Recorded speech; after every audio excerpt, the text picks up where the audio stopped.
20 October মঙ্গলবার রাত 8টায় খালেদ মহিউদ্দিন আছে এডিসপিকে জানিয়ে দিচ্ছে শিরোনাম। অবৈধ সম্পদ অর্জনের মামলায় সাদেক হোসেন খোকার 13 বছরের কারাদণ্ড, অবৈধ সম্পত্তি ক্রোকের নির্দেশ। রামপাল কেন্দ্র নিয়ে অপপ্রচারের প্রতিবাদ, বাংলাদেশ ভারত ফ্রেন্ডশিপ পাওয়ার কোম্পানির দাবি বাংলাদেশ সমৃদ্ধ হবে।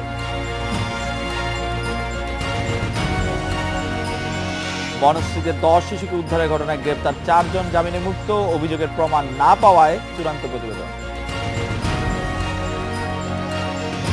পর্দা উঠল Sheikh Kamal club cup football টুর্নামেন্টের, করাচি ইলেকট্রিককে হারিয়ে শুভ সূচনা ঢাকা আবাহনী। দুর্নীতি মামলায় বিএনপির ভাইস চেয়ারম্যান ঢাকা সাবেক মেয়র সাদেক হোসেন খোকাকে 13 বছরের কারাদণ্ড দিয়েছে আদালত। একই সঙ্গে তাকে 11 লাখ টাকা জরিমানা, অনাদায়ে 7 মাসের দণ্ড দেওয়া হয়েছে। এছাড়া অবৈধভাবে অর্জিত 133 একর সম্পত্তির 75 ভাগ ক্রোকেরও আদেশ দিয়েছে আদালত। সকালে 7 বছর আগের এই মামলার রায় ঘোষণা করেন ঢাকার তৃতীয় বিশেষ জজ আদালতের বিচারক আবু আহমেদ জমাদার।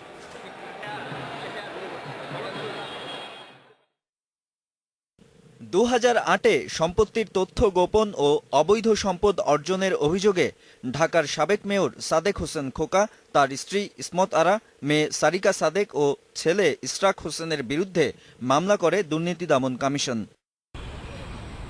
ওই বছরেই খোকার ছেলে ও মেয়ের নাম বাদ দিয়ে অভিযোগপত্র দেয় দুদক।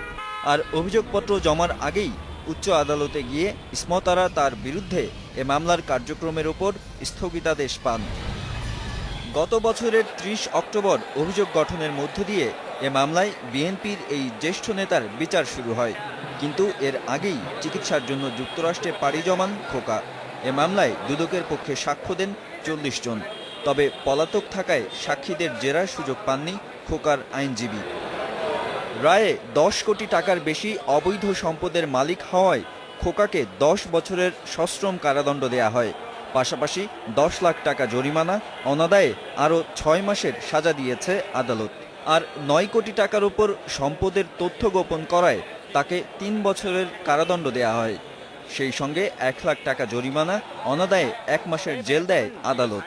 রায় ক্ষুব্ধ, কারণ এটা সঠিক কোনো জাজমেন্ট আমরা ন্যায় বিচার পাই নাই। এখান থেকে আমরা চিকিৎসা শেষে সাদেক হোসেন খোকা সাহেব বাংলাদেশে আসবে এবং আয়শা এই মামলায় উনি আইনগত যে সমস্ত পদক্ষেপ নেওয়া দরকার নেবেন, আপিল হবে এবং আপিলে ইনশাল্লাহ উনি নির্দোষী প্রমাণিত হবে। সন্দেহের ঊর্ধ্বে থেকে এই মামলা প্রমাণ করতে সমর্থ হয়েছে বিধায় তার বিরুদ্ধে আদালত সর্বোচ্চ শাস্তি দিয়েছে এবং আমি মনে করি এটা একটা ন্যায় বিচার হয়েছে এবং ইনশাল্লাহ এই বিচার উচ্চ আদালত বহাল থাকবে বলে আমি আশা করি। অবৈধ সম্পদের মালিক হওয়ায় খোকার 133 একর সম্পদের 75 ভাগ রাষ্ট্রের অনুকূলে বাজেয়াপ্ত করার আদেশ দিয়েছে আদালত। Nadim Mahmud, independent news, Dhaka. ঢাকার সাবেক মেয়র সাদেক হোসেন খোকার কারাদণ্ড এবং তাকে জরিমানা করার রাজনৈতিক উদ্দেশ্য প্রণোদিত বলছে বিএনপি। মঙ্গলবার বিকেলে নয়াপল্টনে দলের কেন্দ্রীয় কার্যালয়ে সংবাদ সম্মেলনে বিএনপির মুখপাত্র আসাদুজ্জামান রিপন বলেন, নির্বাচন থেকে খোকাকে দূরে রাখতেই এ রায় দেয়া হয়েছে। এ রায়ে ন্যায় বিচার থেকে বঞ্চিত হয়েছেন বিএনপির এই নেতা। উচ্চ আদালতের রায় বাতিল না করে নিম্ন আদালতে তার বিচার প্রক্রিয়া শুরুটাই ছিল সম্পূর্ণভাবে আইন বহির্ভূত। দুর্নীতি দমন কমিশনের আইনজীবী মাহমুদ হোসেন জাহাঙ্গীর এবং বিএনপির তথ্য ও গবেষণা সম্পাদক হাবিবুর রহমান হাবিব আছেন আমাদের সঙ্গে।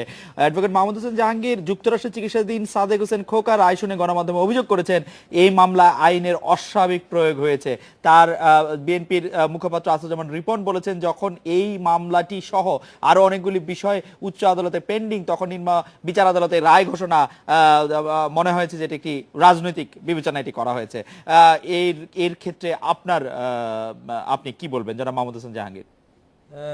জনাব, আমি বিএনপি সেই নেতার প্রতি শ্রদ্ধা জানিয়ে বলছি, উনি হয়তো সঠিক তথ্য জানেন না যে এখানে সাদেক হোসেন খোকা তার বিরুদ্ধে যে মামলাটা হয়েছিল 2/4/2008 তারিখে এবং ওনাকে সম্পদ বিবরণী দাখিলের জন্য দুর্নীতি দমন কমিশন 15/11/2007 তারিখে নোটিশ দেন এবং উনি সম্পদ বিবরণী দাখিল করেন 6/12/2007 তারিখে। এবং ওইখানে তিনি বলেন যে ওনার টোটাল বৈধ সম্পত্তি আছে 3,33,33,390 টাকা 33 পয়সা। এবং এই মামলা হওয়ার পর উনি হাইকোর্ট থেকে জামিন নেন এবং হাইকোর্টে উনি 10,085/8 মামলা ক্রিমিনাল মিসকেস দায়ের করেন 7/7/2008 তারিখে এবং সেই মামলা বিগত 20/5/2012 তারিখে হাইকোর্ট একটা অবজারভেশন দিয়ে রুল নিষ্পত্তি করে দেন এবং ওনার রুলটা ডিসচার্জ করে দেন, দিয়ে বলেন যে সাদেক হোসেন খোকাকে নির্দেশ দেন 60 দিনের ভিতর নিম্ন আদালতে আত্মসমর্পণ, বিচারিক আদালতে আত্মসমর্পণ করার জন্য। বিচারিক আদালত হাইকোর্টের, মহামান্য হাইকোর্টের সেই রায় পাওয়ার পর তার বিরুদ্ধে বিভিন্ন প্রসেস অনুযায়ী ওনাকে আসার জন্য দীর্ঘ সময় দেওয়া হয়।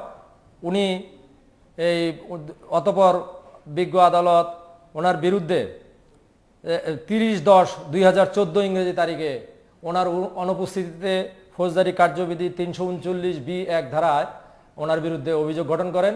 ফেইলস টু অ্যাপিয়ার, আদালতে উপস্থিত হতে পারেন নাই, এই কারণ দেখিয়ে ফৌজদারি কার্যবিধির আইন অনুযায়ী ওনার বিরুদ্ধে অভিযোগ গঠন করে এবং পরবর্তী সময় 40 জন সাক্ষ্য প্রদান করে এবং একদম আইনের সঠিক প্রয়োগের মাধ্যমে আদালত ওনার বিরুদ্ধে সঠিক রায় জনাব মাহমুদ হোসেন জাহাঙ্গীর, যখন তার বিরুদ্ধে এরকম একটি গ্রেপ্তারি পরোয়ানা আছে, যখন তাকে আদালতে উপস্থিত হতে ব্যর্থ থাকায় তার বিরুদ্ধে একতরফা মামলা চলছে, সেই অবস্থায় জনাব সাদেক হোসেন খোকা কি করে বিদেশে যেতে পারলেন? অনেকেই বলছেন যে এতে সরকারের সরাসরি মানে কোনো অংশের সহযোগিতা থাকতে পারে। আপনি কি বলবেন যে এরকম একটি মামলা আমার বিরুদ্ধে থাকলে আমি দেশের বাইরে যেতে পারতাম কিনা?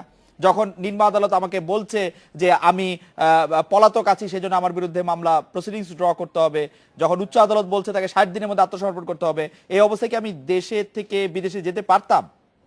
যদি আসলে জিনিসটা কমিউনিকেট বোধহয় আমার মনে হয় সঠিকভাবে হয় নাই, বা কারোর গাফিলতির কারণে হয়তো সেই হাইকোর্টের আদেশটা 30/10/2014 তারিখ পর্যন্ত যে কোনো কারণেই হোক, এটা মূল মামলার নথির সাথে সম্পৃক্ত হয় না, যে কোনো কারণেই হোক, এই কারণ ওই সময় উনি, আমি জানি যে আপনারা আদালতে এই বিষয়টি তুলেছিলেন কিনা যে আপনাদের নির্দেশ সত্য, জনাব সাদেক হোসেন খোকা দেশের বাইরে চলে গেলেন, তাকে কোথাও খুঁজে পাওয়া গেল না, কিন্তু আমরা দেখেছি আমরা দেশের বাইরে যেতে হলে অন্তত 5 জায়গায় ছবি তুলতে হয়, 6 জায়গায় পরিচয় দিতে হয়, সেখানে তিনি চলে যেতে কি করে পারলেন? এতে কি মনে হয় না যে জনাব সাদেক হোসেন খোকার সাথে সরকারের একটি অংশের এক ধরনের যোগাযোগ বা এক ধরনের স্নেহ ছিল তার প্রতি?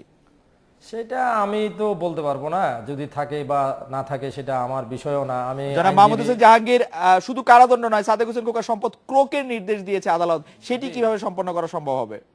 সেটা আদালত যে ওনার যে সম্পত্তি রাষ্ট্রের অনুকূলে বাজেয়াপ্ত করছেন, সে সমস্ত সম্পত্তি বাজেয়াপ্তকরণের জন্য বিজ্ঞ আদালত তার রায়ের কপি বিজ্ঞ জেলা ম্যাজিস্ট্রেট বরাবর এবং চিফ মেট্রোপলিটন ম্যাজিস্ট্রেটের বরাবরে প্রেরণ করছেন। এবং আমি যতটুকু জানি সেটা আজকেই সেই কোর্ট এবং বিজ্ঞ জেলা ম্যাজিস্ট্রেট এবং চিফ মেট্রোপলিটন ম্যাজিস্ট্রেটের আদালতে চলে গেছেন এবং জেলা ম্যাজিস্ট্রেট ওনার সম্পত্তি, যদি ওনারা নির্দিষ্ট যে আইন আছে আইনের প্রক্রিয়ায় ওনার সম্পত্তিগুলি ইয়ে করবেন। জনাব মাহমুদ হোসেন জাহাঙ্গীর, আপনাকে ধন্যবাদ। বিএনপির তথ্য গবেষণা সম্পাদক হাবিবুর রহমান হাবিব আছেন আমাদের সঙ্গে। সাদেক হোসেন খোকাকে নিয়ে যে রায় হলো তা নিয়ে আপনাদের দলের প্রতিক্রিয়া আমি দেখেছি, কিন্তু আমার মনে একটি প্রশ্ন জেগেছে যে সেই প্রতিক্রিয়ায় বলা হয়েছে যে তাকে নির্বাচন থেকে দূরে রাখার জন্যই এই রায়টি দেওয়া হয়েছে। কোন নির্বাচনের কথা আসলে স্পেসিফিকলি বলা হচ্ছে? আপনাকে ধন্যবাদ। এখানে নির্বাচনের কথা বলা হচ্ছে যে যারা আমরা রাজনীতি যারা করি, যারা নেতা বা যারা বিভিন্ন সময় নির্বাচন করে থাকেন, তারা স্বভাবত কারণে আপনি জানেন সেই নির্বাচন জাতীয় সংসদ নির্বাচনকে মিন করে।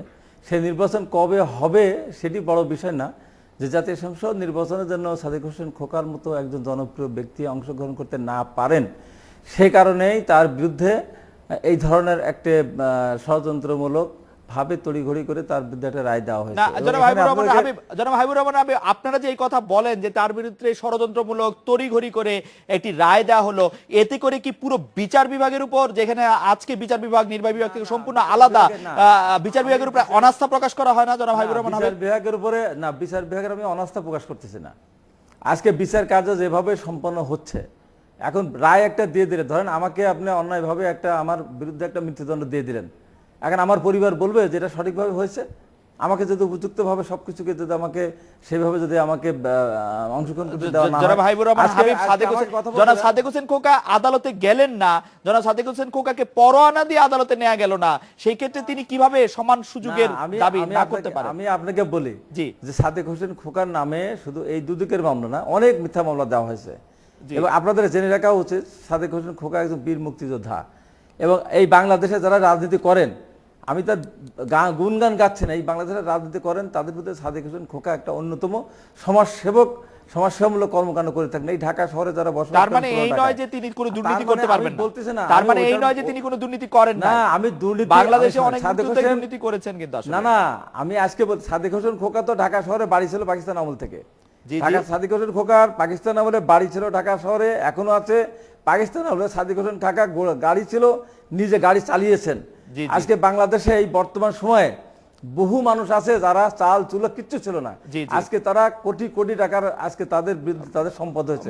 সাদেক হোসেন খোকার জনাব হাবিবুর রহমান হাবিব একটু অতি সরলীকরণ হচ্ছে কিনা, যাদের বাড়ি এবং গাড়ি পাকিস্তান আমলে ছিল তারা আর কোনো না না দুর্নীতি করে আমি নাই? আমি না আমি বলতে চাচ্ছি যে সাদেক হোসেন খোকাকে আজকে যেভাবে তার এইভাবে দুদক যদি এরকম শুরু করে, আমি বলবো যে সাদেক হোসেন খোকা কেন, যে কোনো মানুষকে আটকানো যাবে, যে কোনো মানুষকে। আপনি যদি মনে করেন আপনি এখানে একটা রেগুলার একটা মাসিক ইনকামের মধ্যে দিয়ে আপনি ধরেন একটা চাকরি করেন বা একটা আপনি কাজ করেন, আপনাকে যদি বলা যায় যে আপনি পাই পাই হিসাব দেন, আপনি দিতে পারবেন। আমি পাই এখন হিসাব দিতে মানুষকে পারবো আটকাতে জনাব চাইলে- হাবিবুর রহমান হাবিব, আমি পাই হিসাব দিতে পারবো। আপনি আপনি যদি শুধু একটা পেশার ভিতরে যে আমি যে পেশায় আছি সেই পেশার হিসাব দিলে আমি পাই হিসাব দিতে পারবো।